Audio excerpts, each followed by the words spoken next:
Hello students, स्वागत है आप सभी का आपके अपने YouTube channel Prince food education में। आज की इस वीडियो में हम ईवीएस एनसीईआरटी आधारित चैप्टर पौधों से संबंधित महत्वपूर्ण तथ्य के बारे में पढ़ेंगे।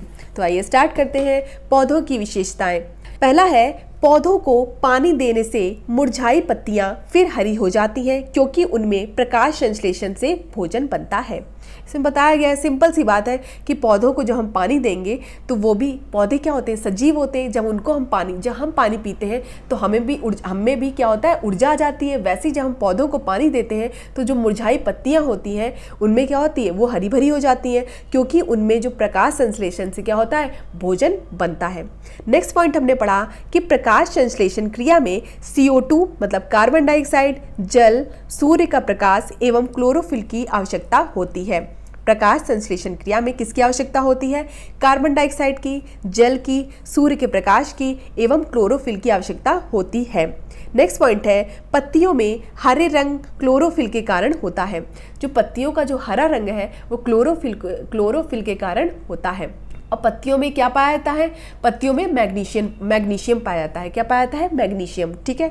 नेक्स्ट पॉइंट है आपका, पौधे ऑक्सीजन व CO2 दोनों का निष्कासन करते हैं। पौधे ऑक्सीजन व CO2 दोनों का निष्कासन करते हैं और पत्तियों में मैग्नीशियम उपस्थित होता है। और प्रकाश संश्लेषण क्रिया में CO2, जल, सूर्य का प्रकाश एवं क्लोरोफिल की आवश्यकता होती है। नेक्स्ट हम पढ़ रहे हैं पौधों में कौन सा पढ़ेंगे? रेगिस्तानी ओक। बहुत इंपॉर्टेंट है रेगिस्तानी ओक। तो पहला हमने पढ़ा पॉइंट है, रेगिस्तानी ओक 10 फुट लंबा पौधा होता है। तो रेगिस्तानी ओक जो होता है वो कितने फुट लंबा पौधा होता है? 10 फुट लंबा पौधा होता है।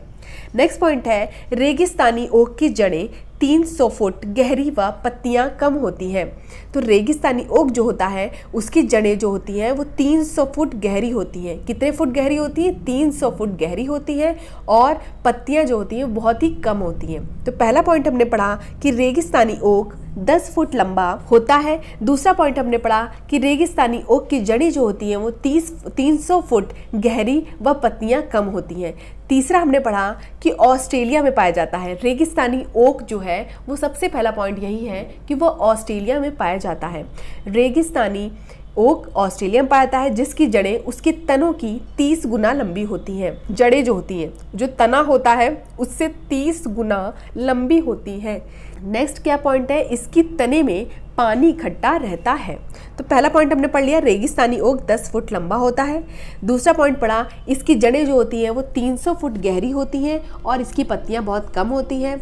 नेक्स्ट पॉइंट हमने पढ़ा कि ऑस्ट्रेलिया में रेगिस्तानी ओक पाया जाता है और जिसकी जड़ें, उसकी जो तना होता है उससे 30 गुना लंबी होती हैं। इसके तने में पानी इकट्ठा होता है। नेक्स्ट हम पढ़ रहे हैं सूखे पत्तों से चित्र। सूखे पत्तों से चित्र कौन बनाते थे? जो विष्णु चिंचालकर, जो कि कहाँ के रहने वाले हैं? इंदौर मध्य प्रदेश के। वो सूखे पत्तों से चित्र बनाते थे। ठीक है। आपसे क्वेश्चन पूछेगा कि विष्णु चिंचालकर कौन थे? तो एक चित्रकार थे। दूसरा क्वेश्चन ये होगा कि विष्णु चिंचालकर कहाँ के रहने वाले थे? तो विष्णु चिंचालकर इंदौर मध्य प्रदेश के रहने वाले थे। तीसरा है वो उनका कार्य क्या था? तो उनका कार्य था जो सूखे पत्ते थे उनसे चित्र बनाते थे। तो पहला पॉइंट आपको पता चल गया कि ये विष्णु चिंचालकर कौन थे? चित्रकार थे जो कि इंदौर मध्य प्रदेश में रहते थे और वो सूखे पत्तों से चित्र बनाते थे। मधुबनी चित्रकला, तो जो मधुबनी चित्रकला है वो बिहार के मधुबनी जिले, मतलब आपको ये याद रखना है कि जो मधुबनी चित्रकला है वो बिहार के मधुबनी जिले में है। दूसरा पॉइंट है, इसमें क्या होता है? इसमें चावल के घोल में रंग, नील, हल्दी मिलाकर, जो चावल का घोल होता है उसमें कौन सा कलर मिलाते हैं? नील, हल्दी मिलाकर इंसान, जानवर, पेड़, फूल, पक्षी, मछलियों व अन्य जंतु को साथ में रखकर चित्र बनाए जाते हैं। मतलब इसमें क्या क्या करते हैं? चावल का एक घोल होता है, उसमें नील मिला लेते हैं, हल्दी मिला लेते हैं और फिर इंसान, जानवर, पशु पक्षियों आदि के चित्र बनाते हैं। ठीक है। मधुबनी कला कहाँ का है? प्रसिद्ध कहाँ के लिए है? बिहार के मधुबनी जिले से है। ठीक है। नेक्स्ट है परागकण। अब परागकण क्या होते हैं? तो पंखुड़ियों के अंदर फूल के बीज में, जो पंखुड़ी होती है उसके अंदर फूल के बीच में कुछ पतली पाउडर जैसी रचनाएं दिखाई देती हैं। अगर आपसे पूछा जाए कि जो पाउडर जैसी रचनाएं होती हैं फूल में, उसे क्या कहते हैं? तो उसे कहते हैं पॉलिनेशन। पराग कण बोलते हैं उसको। क्या कहते हैं? पराग कण बोलते हैं। और ये कहाँ पे पाई जाती हैं? ये पंखुड़ियों के अंदर फूल का जो बीज होता है उसके अंदर कुछ जो पतली पाउडर जैसी संरचना होती है उसे परागकण कहते हैं। नेक्स्ट पॉइंट इसका पढ़ेंगे कि परागकण जो है वो पाउडर जैसे होते हैं, जो पॉलन होते हैं वो कैसे होते हैं? पाउडर जैसे होते हैं। नेक्स्ट पॉइंट क्या है इसका? परागकण प्रक्रिया जिसके द्वारा पौधे प्रजनन करते हैं। परागकण ऐसी प्रक्रिया है जिसके द्वारा जो पौधे होते हैं वो प्रजनन करते हैं। परागकण जो है वो कैसी रचना है? एक पाउडर, पतली पाउडर जैसी रचना है। नेक्स्ट हम पढ़ रहे हैं बरगद के बारे में। बरगद सबसे पुराने वृक्षों में से एक है। सबसे पुराना वृक्ष कौन सा है? बरगद का है। नेक्स्ट पॉइंट है बरगद से सहारा देने वाली जड़ें निकलती हैं। बरगद जो होता है उससे सहारा देने वाली जड़ें निकलती हैं। नेक्स्ट पॉइंट क्या हो जाएगा? बरगद का वृक्ष सैकड़ों वर्ष तक जीवित रहता है। सबसे पहला पॉइंट हमने पढ़ा कि जो बरगद है वो सबसे पुराने वृक्षों में से एक है। दूसरा पॉइंट हमने पढ़ा बरगद से सहारा देने वाली जड़ें निकलती हैं। तीसरा पॉइंट पढ़ा बरगद का वृक्ष सैकड़ों वर्ष तक जीवित रहता है। अब हम पढ़ते हैं महत्वपूर्ण बिंदु के बारे में। पहला पॉइंट है फूलों की घाटी उत्तराखंड में है। तो फूलों की घाटी कहाँ पर है? फूलों की घाटी कहाँ पर है? उत्तराखंड में है। दूसरा क्वेश्चन है आपका कि शांत घाटी कहाँ पे है? तो शांत घाटी आपकी केरल में है। ठीक है, तो पहला हमने पढ़ लिया, इसमें ही हमने जान लिया कि फूलों की घाटी उत्तराखंड में है और शांत घाटी जो है वो केरल में है। कचनार जो होता है उसके फूल की सब्जी यूपी में खाई जाती है, यूपी में प्रसिद्ध है। केले जो होते हैं उनके फूल की सब्जी केरल में खाई जाती है, पसंद की जाती है। तो पहला हमने पढ़ा कि फूलों की घाटी उत्तराखंड में है। दूसरा पढ़ रहे हैं कि कचनार के जो फूल होते हैं उनकी सब्जी मुख्यतः कहाँ पे खाई जाती है? यूपी में खाई जाती है। और जो केले होते हैं उनके फूलों की सब्जी केरल में खाई जाती है। केले की केरल में और कचनार की यूपी में। अब है महाराष्ट्र में सहजन के फूल के पकौड़े बनते हैं। सहजन का जो फूल होता है उसके पकौड़े कहाँ पे बनाए जाते हैं? महाराष्ट्र में। नेक्स्ट पॉइंट है दवा में प्रयोग होने वाले फूल कौन कौन से हैं?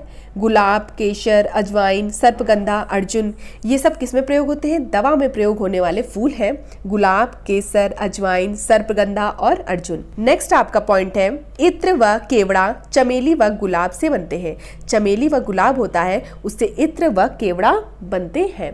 उत्तर प्रदेश का कन्नौज जिला इत्र के लिए मशहूर है। अगर क्वेश्चन में पूछा जाए कि इत्र के लिए कौन सा जिला मशहूर है तो कन्नौज जिला जो है, उत्तर प्रदेश का कन्नौज जिला इत्र के लिए मशहूर है। नेक्स्ट पॉइंट है इत्र फूलों का शुद्ध अर्थ होता है। इत्र जो है वो फूलों का शुद्ध अर्थ होता है। ठीक है, यह आसवन विधि से बनाया जाता है। अगर आपसे पूछा जाए कि जो इत्र होता है वो किस विधि से बनाया जाता है तो वह आसवन विधि से बनाया जाता है। किसे? आसवन विधि से बनाया जाता है। नेक्स्ट पॉइंट है आपका रात में खिलने वाले फूल जो होते हैं वो सफ़ेद होते हैं और सुगंधित होते हैं। रात में खिलने वाले जो फूल होते हैं वो सफ़ेद होते हैं और सुगंधित होते हैं। नेक्स्ट पॉइंट है नीम, कीकर व खेजड़ी वृक्ष में कीड़ा नहीं लगता है। नीम, कीकर और खेजड़ी वृक्ष जो होता है उसमें कीड़ा नहीं लगता है। किस किस में? नीम, कीकर और खेजड़ी वृक्ष में। नेक्स्ट पॉइंट है आपका गुलाब जल प्लस ग्लिसरीन व नींबू रस के इस्तेमाल से सर्दी में त्वचा नहीं फटती है।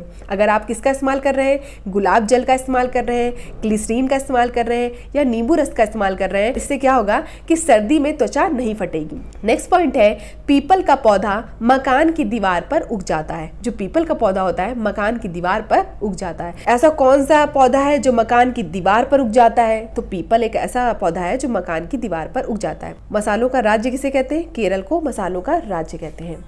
तो इस तरह से हमने पौधों से संबंधित महत्वपूर्ण तथ्यों के बारे में पढ़ा। नेक्स्ट वीडियो में हम बीज और फल से संबंधित महत्वपूर्ण तथ्यों के बारे में पढ़ेंगे। धन्यवाद, मिलते हैं अपनी नेक्स्ट वीडियो में।